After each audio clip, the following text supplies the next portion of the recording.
All right, welcome into the Knoll Road Steelers fans. It turns out this Steelers $200 million defense has been one of the worst in the NFL this year. They have played the worst offenses and once again could not stop anybody Thursday against the Bengals.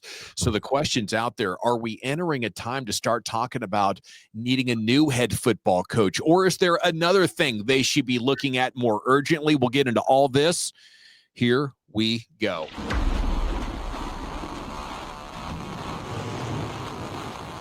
To the corner of the end zone. Oh, for a touchdown!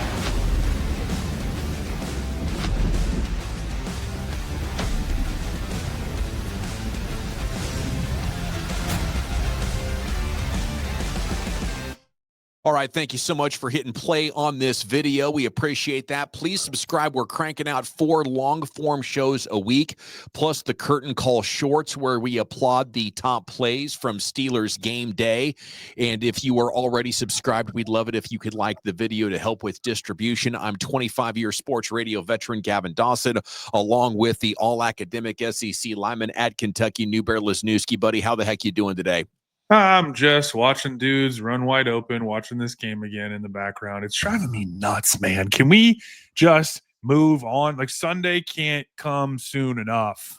Yes, old problems came back to roost that we thought the Steelers had turned the page on in, real quality wins against the Vikings and Browns, but the Bengals exposed them once again, not only in the air, the corners, we got to talk about those guys, but also on the ground once again, and I think we're talking about nose tackle again. But let me ask you this, just generally to open up the show, New Bear, when it comes to this defense, is personnel or coaching the biggest issue? Yes. This is the thing, it's a week to week thing where you're asking questions about rotations, you're asking questions about like communication, you're asking questions about why are players consistently on other teams saying they did what we expected them to do. Like, yeah. Why are all these things in play week to week, and some of them were in their ugly heads? Did I freeze? Just a little bit. You're good. I'm back. You are back, baby. Yeah, I just said, why are these things like raising their ugly heads week to week, but then also sometimes simultaneously? Yeah, and that's tough, because when you can't stop either, that's a significant red flag. When the opposition is talking about how predictable you are, that is a massive red flag. And that's the main reason I do believe that if the Steelers front office and ownership is talking about Mike Tomlin right now, they need to be having very serious conversations. Can we alter who he is, how he looks at his coaching staff? And if that's not the case, then I think they should heavily consider moving on, because you got to be asking yourself, my biggest question with my coaching staffs are it's not scheme, it's not what personnel, it's how much are you making the other team think, and how much are you making them doubt what their eyes are telling them. And it's scheme diversity, it's play calling, and then it's knowing what your tendencies are and then breaking them right in the middle of the defense's face, often early in the game, to make them think, holy crap, when we get this look, something massively different might be happening. And I thought Mike Tomlin was one of the better coaches at, presenting those kind of questions, at least defensively. But when you see, Jamar Chase running his mouth off like that, that's something that's really got to be sobering. And as a front office, you have to be evaluating your coaches, knowing what the league trends are, what is winning. And gone are the days we're going to say, hey, here is what we do, and everybody in the league's going to know it, and we're going to show up and beat you with our guys. The line between average and good is just so paper thin right now. If you're not harvesting advantages for your players with your scheme and your play calling, I think you're leaving a major opportunity out on the table. I asked this question a few weeks ago to you, and really almost rhetorically, that it seems like, or does it seem like, are these guys treating these 18 weeks and 17 games like individual scrimmages, because they need to figure out what the puzzle looks like when they get to the postseason? And what's frustrating about that is there's the potential to get to the end of the season and not have anything to hang your hat on. And the number one thing from Thursday night that is making me absolutely insane as we have this conversation going in to Packers week is Nick Herbig snap count and the reason Tomlin defended it at the podium. Like Tomlin Tuesday saying, we played Jack Sawyer, we played Highsmith, we played TJ because we couldn't stop the run. You know what you need to find out is if Nick Herbig can stop the run, not once or twice, not one 12-yard gain or one 27-yard gain here or there against the team that, surprise, gashed you coming into the game, averaging 2.7 and then going for 9.8, just talking about Chase Brown by himself.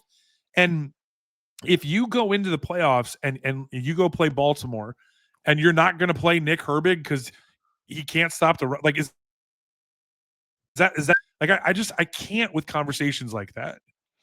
I think there's something to be said for they know what they're asking their players to do.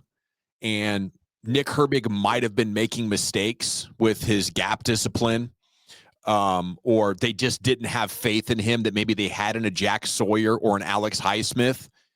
The Pro Football Focus numbers would tell you Herbig is actually becoming a solid run defender. And Sawyer in the reps that he's had isn't any better. And Highsmith in the reps he's had isn't any better. You would have to look at the film with Steelers coaches to really get an intimate understanding of why they felt like Nick Herbig was ill-suited to help contain Chase Brown. Chase Brown's yards per attempt did come down significantly in the second half. All that being said, Joe Flacco passed the ball damn nearly 50 times. Right. You know what I'm saying? And you didn't get a sack until the fourth quarter. So I do think sacks maybe were at some point became more important than slowing down Chase Brown, especially as that fourth quarter wore on. Yeah, and it's they didn't run the ball a ton, to your point. They had success when they did, and that's a big part of why you have that success is when you're quick throw, gash, quick throw, gash, right? Fine. Okay, but like that's part of the point. They weren't lining up, dotting the I, running it right at your undersized Herbig, right? Like they're lining up, doing what they do for the most part, and then Flacco in particular doing what he does. Like 2 games in 10 days for a guy who's 40 years old, who's never been people talk about how he's like sneaky athletic, and I'll buy that he's one of those long striding guys. You saw it in the game on Thursday night. Like if you just completely ignore him, he will go steal a first down. Fine. That's not what was happening, though. It was literally catch and throw or catch 1, 2, 3 throw. And when you don't adjust, or if your adjustment is to just throw kitchen sink type stuff, as opposed to saying, this is the plan. The plan is to take this guy away. And we talked about this the last time we got in here. It seemed like they didn't have a plan to dictate anything. And it was really just catching. It was really just like, come what may, we're making this call. And if Chase wins, he wins. If T wins, he wins. There wasn't a whole lot of intent. And I think that's the thing that bothers me the most is like, if you make a call and you make a weak side zone drop, Cam Hayward was talking about this on different podcasts, getting caught on Kareem Hunt. You make calls and you take chances, you're going to get in situations that are not advantageous to your personnel, but you have to still make those calls and take those chances to be, if that's who you're going to be. And if not, if you're going to be death by a million paper cuts, that's a completely different conversation. But when you're bouncing back and forth from play to play, not even just possession to possession, like there's a reason these guys can't communicate. It's because they're not on the same page, because they're not going into even drive to drive saying, I got him, or this is how we're going to match, or this is how we're going to split. Sometimes it's play to play. And if you're late at all, or if another team's playing in rhythm and the quarterback's capable like Flacco is of getting rid of the ball early, often, on time, on target, and the 2 dudes are Chase and Higgins, like you're in for a world of hurt all night. Yes, you are. And that's what happened last Thursday night. I want to try to put that in context a little bit. Like, how big of a problem when you're sitting at 4-2 is it really? I mean, it's the NFL. You are going to lose games, right? You haven't proven at any point in the last 9 years that you were really that good. Only elite teams can be like ticked off like, wow, we really let each other down by not playing better this game. Like, this is kind of what happens in the NFL. You get a bad matchup, you're on a short week, you're on the road, and the opposing quarterback catches absolute fire, right? Those things happen every week in the NFL, where there's games that are lost by the better team, right? And I'm not breaking any news there, but I want you on the record here, New Bear. Like, is it Mike Tomlin's fault? Do you want him fired? You know, we've made it clear here on the Knoll Road. We don't really pull punches. We speak from our mind. We fire from the hip. And, you know, I think in a lot of NFL cities, there would be a significant groundswell because Tomlin's had so much success in all the winning seasons. I think he might be regular season. Yeah, right. He might be insulated from that, but I think lack of playoff success can be tied back to the front office. I think in a lot of ways they probably have did a poorer job than Mike Tomlin did over the last decade. But now that you've assembled all of this talent and spent all of this money on defense, if the rest of the season plays out like the first 6 games over the first 7 weeks did, I think there's a pretty compelling case to, dude, you may have had it at one point, but we gave you a damn good defense, and now the defense actually appears to be the biggest weakness we have when it comes to stacking up with the other contenders. Yeah, it's going to be interesting to see what they do ahead of the trade deadline. You know, the problem is the difference between 4-2 and 5-1 isn't just one game. It's about the next 7 weeks and the position that you put yourself in to allow Lamar Jackson to come walking through that door and for the Ravens to still control their own destiny. To not just put your arms around the neck of the North is what is so frustrating about it, because Tomlin Tuesday at the podium becomes more Tomlinisms, more coach speak, more of the same stuff we always hear. And he talks about the process, and he talks about the plan, and he talks about the components of success and all the things where was that, or what was that Thursday night? Because especially on a short week with older guys, you had those guys playing all the reps. Play Herbig or rotate James Pierre in for a series to give someone a blow. Like, it seems like the plan that they have week to week is different based on the team. Fine, I'll buy that. You know, Belichick and some of the greatest coaches of all time, you know, tear things down based on opponents, based on tendencies, based on what they want to put on tape to make other people think, and to really think about the 18 weeks in totality versus just winning this week. Fine, I'm here for all those conversations. What I'm not going to be here for, the simple question that you asked is, you know, is it his fault, and do you want him fired? Well, thinking that he doesn't have, and especially when it was Colbert, that he didn't have a huge voice in the draft and in the free agents and the roster building, and then even as Khan is ramping up and the way that they went about business, Khan is when the change happens. Khan is when you start seeing them doing business a little bit differently. So Tomlin has been the constant, so he has to get the brunt of the trauma. Mm-hmm. And when you have something like Thursday night happen, Trey Hendrickson doesn't play. You should score points. Like, talking about how good the offense plays against that defense is like, miss me with that a little bit, right? Don't get me wrong. The throws Aaron Rodgers is making are spectacular. Off-script plays, though, do those happen if Trey Hendrickson's there? We might be singing a completely different tune if Trey Hendrickson's coming around the edge 2 or 3 times, and it's a completely different game where they get blown out instead of being in a position to kind of run around and almost come away with that win. And yeah, the big looping turn that Rodgers made on the throw to Muth or before the Hail Mary, that might not have even been possible with Hendrickson in there. Just go back to the Jonnu play at the very beginning. He goes, I mean, that was vintage. If you change the black to green, that he put him in a Packers uniform, that could be 10 years ago. And the confidence that he's playing with, because Hendrickson isn't out there, the chances he was willing to take, I doubt he's throwing those goal balls up as easily as he was. And that's another thing that I'm not going to belabor the point on, but, you know, both of those are functional punts and, you know, all these other different things. Like when Tomlin goes to the podium and says, oh, we're -2 in turnovers. And when you put yourself at a, you know, -2 in an interdivision game and all the, bro, they were punts. Like, stop them. They haven't scored any points off turnovers against anyone except your $178 million defense. Like, yes, the brunt has to come back to him. And yes, if they go through this season and Aaron Rodgers is healthy and the team is relatively healthy and there isn't some crazy built-in excuse like DK Metcalf blows out his knee in week 17 and it's you, me, and the little sisters of the poor running routes out there, and they just shut them down, and there's nothing you can do about it. Like, short of something absolutely catastrophic, giving them an excuse that they turn into a reason, if they don't win playoff games, they don't win the North, have a home playoff game, win multiple playoff games, go on a run in a year when the AFC is wide open and every single team has flaws and every single team is going to have excuses they can make, but the one that wins is ultimately going to be the one who figures out a way to mitigate those things, to grind, to show that championship grit. Like, Aaron Rodgers is good enough to erase a lot of things still.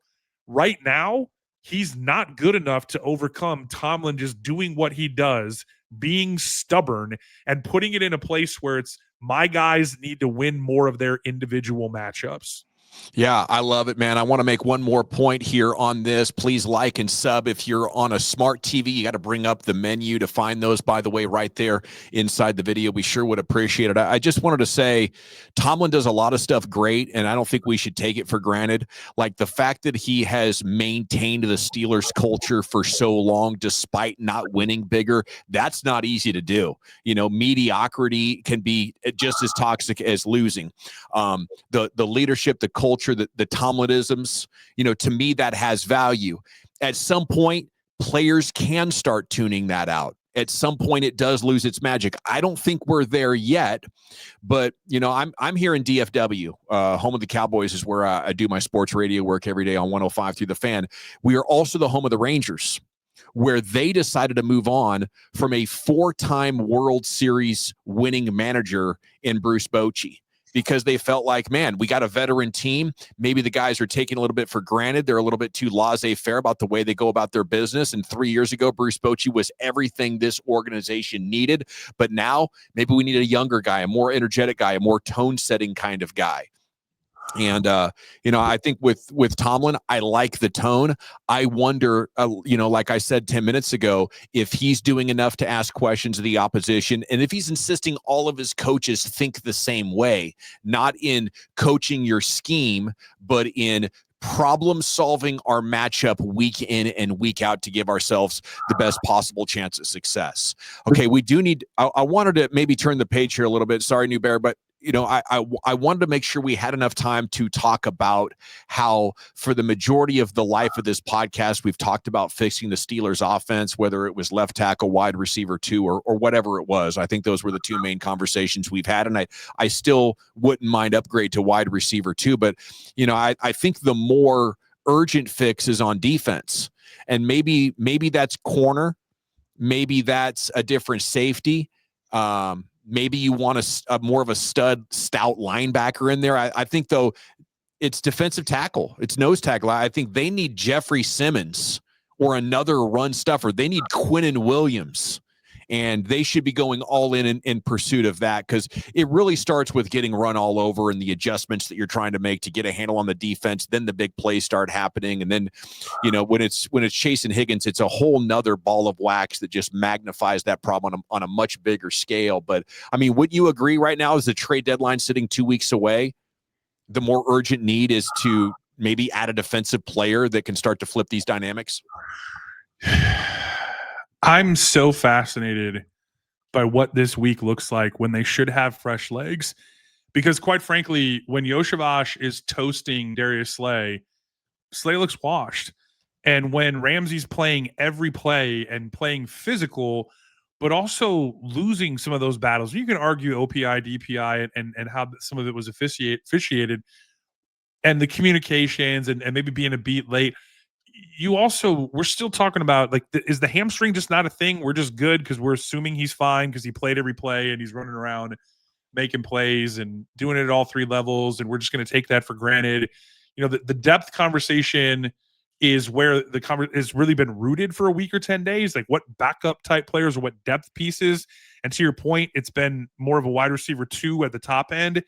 Man, Jeffery Simmons and Cam Ward are supposed to be the 2 guys who are untouchable in Tennessee. And you're saying the same thing about guys like Quinnen Williams, Garrett Wilson in New York, and they're supposed to be part of rebuilds and stuff going forward. Those teams are trash. Are you telling me they're not answering the phone? And are you telling me that you're just good with everything that you've got going on in your own building? That's what the public message of Steelers are pretty much always going to say, because they play games and they think everything is a psyop, and they think that, they're a little bit smarter, they do business a little bit better than just and the non-losing seasons, buy you that time. I think you're also talking about stubbornness. You're also talking about willful ignorance, and the line between those two things is really, really not steep, right? It's a flat earth type of thing when you look back over time and Chuck Noll was here forever, right? 69 to 91, Cowher's here 92 to 06, right? Tomlin's here 07 to present day. That's it. That's the list. So the leash is long, and you're the highest paid, and you've been given the voice that you've been given, the control that you've been given, enough to hire guys like Matt Canada, who have no business being OCs in this league, or to kind of try to pull this rug over everyone's head about the non-traditional way that you do business with guys like Artie Smith and the tight ends, and then you don't use them. Last week is the first time Muth was in witness protection, and it's not an effort question. It's them literally saying, we want to run with the 6 offensive linemen in Mount Washington and then play Jonnu. But Muth's out there busting his ass. Muth's giving you everything he's got, and you're telling me that dude's not good enough to get on the field, and that's the team that you're going to go out there with. Then you have to play to that and play through that. And again, the Trey Hendrickson not being on the field allowed both of those Freiermuth things to happen and the Jonnu thing to happen. So this week, knowing that LaFleur has all this tape to watch explode motion and go to empty, put Josh Jacobs out there, and we're not going to take him seriously, or put whoever you put into the wide side, or whatever games you're going to run out of trips or trio or Trey, and then at the same time with fresh legs and not having any excuses and having everybody up, and let's go. I want this to be a leave no doubt kind of week against a really good team. I predict the comments time. I think folks are going to say in the comments down below, you want to trade for another defensive player after all the money they've spent. Why should we believe that it would make it any better, or it's a joke that you would have to add more to what they've already added? But how would you react to that? Well, the thing of it is, you are who you are, not the Parcells, which your record says you are. They spent the money and they want to play a certain kind of way. And for years, that's been punt on third down, rights. We're going to win with defense. And when I talk about them trying to pull one over on people, is in an era where Mahomes and others started pushing things forward by pushing the ball down the field. And then the Tampa 2 solved to that, where there's been some stagnation to a lot of those things. When you're looking at playing defense in an offense-driven league, and now that kind of swinging back like you've talked about, and these teams getting more under center, getting more in the eye, playing 6 linemen and stuff like that. What's so funny about it is they were trying to play defense and win, and they tried to pretend that was them being innovative. Everyone else is going all in on offense. We're going to be Pittsburgh Steelers and go all in on defense. There was no innovation. There was no nuance to the 3-4 like Bill Cowher playing with, or any of the tinkering that the mad scientist Chuck Noll did. There was what is the thing that Tomlin has brought? What is the fire zone? What is the split field coverage? What is the element that he has brought? There isn't one. It's a blank sheet when you turn that in. And what's fascinating about it is he was raised into, and I've said stuff like this before. And so if he was going to be stubborn, the thing that got him to where he isn't the thing that he's hanging his hat on. It's 1, it's 3, it's 5, it's 6, and it's all the variations of that. And then he's just expecting TJ and Cam and company to go make up the difference. This year was supposed to be different because of the Swiss Army knife with Jalen Ramsey. This year was supposed to be different. JPJ goes down. Slay looks a little bit old. Highsmith goes down. But Herbig steps in and steps up. James Pierre came in and has a PB. Like, these guys off the bench stepping in key moments and making plays. Peyton Wilson making up for a blown coverage by busting his ass. Like, there is so much effort and plenty of attitude on this team. I would love to be a fly on the wall and see what that grease board looks like. I would love to see how these players take ownership of it going forward, because ultimately and functionally, the real question is, are the players good enough to overcome Tomlin? Yeah, and I don't know. I think to react to that, I think the players might not be good enough. Like the biggest problem against the Bengals was your defensive line had a horrible day. Maybe they run out of gas. I mean, they came out and played good the first 15 minutes, then they run out of gas. And, you look at like Kyle Shanahan might be the guy who's credited with having this incredible offensive mind. He's out coaching everybody. He's got all the bells and whistles. They were not good last year, and the Eagles, how good is Vic Fangio now? You take away 5 of their, key guys. It's a whole nother year and everything's different. What happened to the Eagles' ability to block and Saquon Barkley to make guys miss? Saquon Barkley has the lowest running success rate in the league. At least he did going into this past week's game against Minnesota. I think he had a maybe his best game of the year, but like there's examples of good coaches having horrible years with good personnel. And I think more often than not, it's the explanation is the players aren't having similar years. Maybe they were motivated by money and they got paid and now, or maybe they had success and they're having a hard time refinding that edge and that focus. But you said it, these guys are playing hard. Some games you just don't have it. And that's why I think it's better to evaluate how good a team is over a longer sample size, like 6 games. You're 4-2. You found a way to beat a damn good New England team.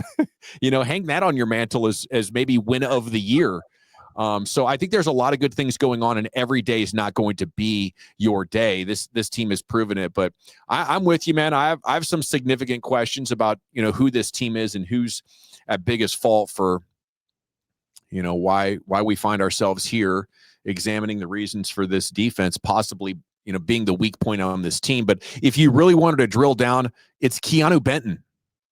Like Keanu Benton, just as we saw in the first couple of weeks of the season, is just horrible on run defense. He's getting pushed out of the way. You need Keanu Benton to be essentially your nickel nose tackle.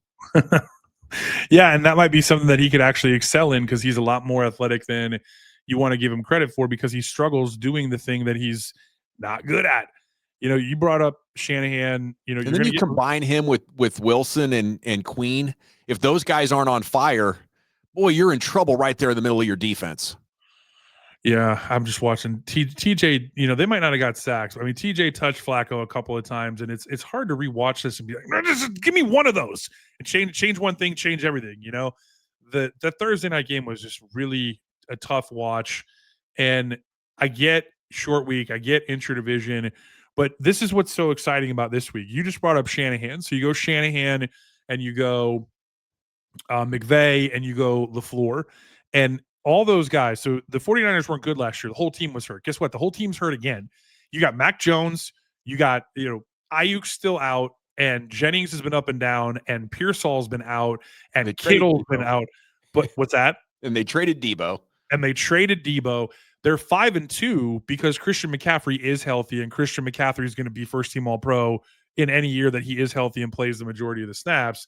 And he dictates so many things, and they play off of him. And I'm bringing that up not to go deep on Shanahan or McVay or LaFleur, but to talk about intent, to talk about the plan, to talk about innovation, because as long as McCaffrey's up, any running back in that system is going to produce. Look at Jordan Mason gets the contract from Minnesota because of what he did in San Francisco. They're 5-2 because McCaffrey's healthy and they play off him. They funnel everything through and then they play off of him. So it almost doesn't even matter who's up. He's going to scheme guys open. And it doesn't matter if it's Brock Purdy or Mac Jones or next man up. They're going to find ways to attack. They're going to find ways to win. And they're doing it almost in spite of themselves.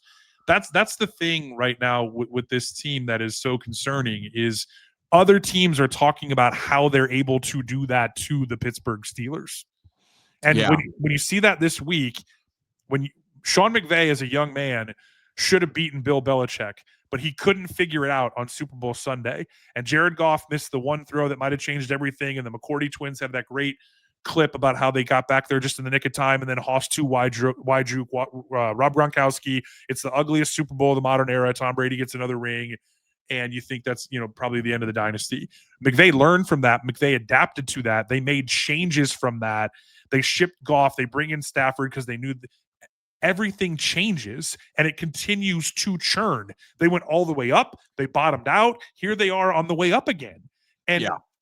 I'm not saying that the non-losing seasons mean nothing, and I'm not saying that the consistency and the culture that you talked about and all those things that I think I've been here for 10 years, and that means that half of the time that I've been here up close hearing it, it's with Matt Canada, it's with making decisions to go get Mitchell Trubisky and not play Kenny Pickett, or to throw Kenny Pickett into a game where he didn't get any reps all week, and then to have Matt Canada be the guy who's in charge of carrying your first round quarterback going forward because he got your son a college scholarship, or to then let that thing go and punt on that, which we thought they were never going to do, given that they had spent 5 years watching him in the same building and couldn't have been happier to overdraft him than they were, and watch it fail miserably. And then you go get not just Justin Fields or Russell Wilson, but both of them, and allow that saga to play out. And like, when I talk about having to bear the brunt of the trauma, you can't say Russell Wilson sucks, Justin Fields sucks, they both suck. Look at how much they suck on all these other teams before and after, and how good they were with the Pittsburgh Steelers. You brought them here. That has to matter. Yeah, I think the front office has a role in, the collective disappointment of the last decade of Steelers football as well. The losing seasons have value. You get higher draft picks, not riding that yo-yo, finding value in being slightly above 500, but not being a real contender. I think there is absolute fool's gold in there. The losing season should also make you dig deep to find the schemes that are winning more. I don't know if we have evidence of that.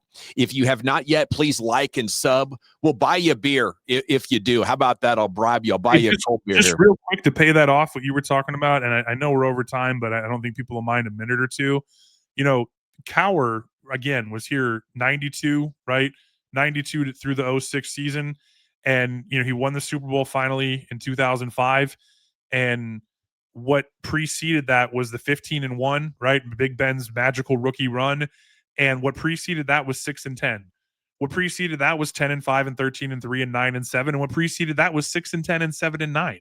Like, what the yo-yo that you're talking about doesn't have to be bottom out and go over. Doesn't have to be the New York Jets with Justin Fields barely being a functioning quarterback. The problem is there's this national narrative that says Mike Tomlin's a genius. He never has a losing season. Look how great he's done. He's done more with less. And it's led by Greeny and ESPN out front. And there is a lot of weight in that. And there's gravity to Mike Tomlin.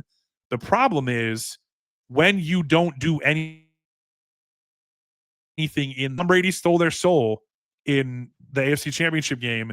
They have been the last, they're almost not, there's not even a chair that they can even go try to jump into when the music stops playing, because one of these things is not like the other, and they don't belong.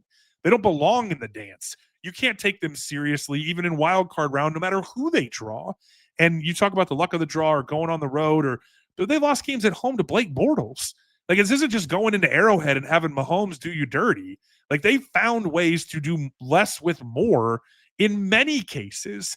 And that is where the stacking of non-losing seasons, because in Pittsburgh, the reason you love Tomlin, and nationally the reason you love Tomlin, is because this is Steel Town. This is a different kind of place. We're one of the original franchise. This is the throwbacks they're going to wear this week. It means something more. It's different here. That changes, and those Tomlinisms become real cliche when you don't get it done on the biggest stage. Yeah. I think there's value in having a legacy coach who won a Super Bowl and matches everything that you've done. It comes with a mandate.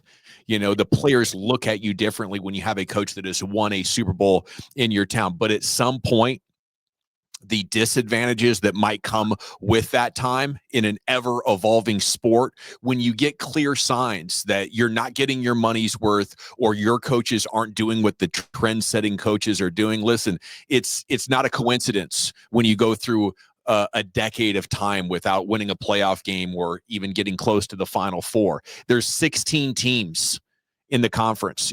There is a 1 in 8 chance mathematically every year you should at least make it to the AFC title game. If you're not winning playoff games, it's likely due to your process. And it sucks, when you're talking about a beloved individual, a part of the institution that is Steelers football, and a Hall of Fame coach. But, sometimes you find yourself there, and you got to be willing to do what is in the best interest of winning football. Great stuff, buddy. We'll be back soon with more Steelers content. Till then, we'll see you on the Knoll Road.